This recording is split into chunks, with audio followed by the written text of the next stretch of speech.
Beaucoup pensent que le Seigneur Jésus-Christ nous juge par nos œuvres. Le Seigneur ne nous juge pas par nos œuvres, mais il nous juge par l'état de notre foi.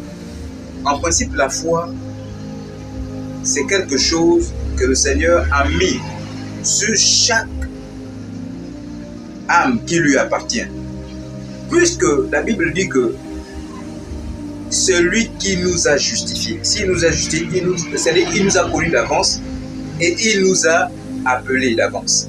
Donc ça sous-entend dire que la foi là, ce n'est pas à cause de notre manière de nous comporter ou notre manière de montrer que nous savons prier ou que nous sommes très réguliers à l'église.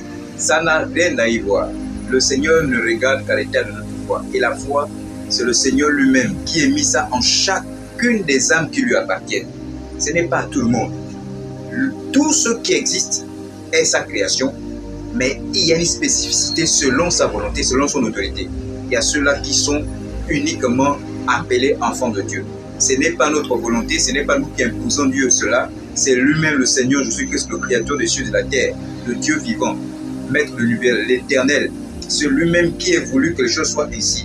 Il y a ceux qui sont appelés enfants de Dieu et il y a ceux qui sont créatures de Dieu. Nous sommes tous créatures de Dieu, mais il y a ceux-là qui ont le statut d'enfant de Dieu. Et la foi là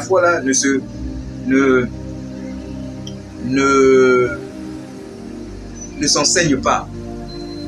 Mais la foi est née avec ceux qui appartiennent à Jésus-Christ. C'est-à-dire ceux qui ont le statut d'enfant de Dieu.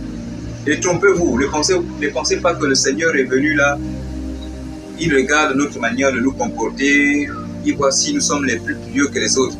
Rien à y voir. Parce que sinon, à quoi servirait-il de dire que nous avons la grâce? Puisque la grâce, c'est une faveur. C'est quelque chose que nous n'avons pas mérité. Ce n'est pas par le fruit de nos efforts. Même quand nous faisons des efforts, c'est Dieu qui est à l'origine de toutes ces choses-là.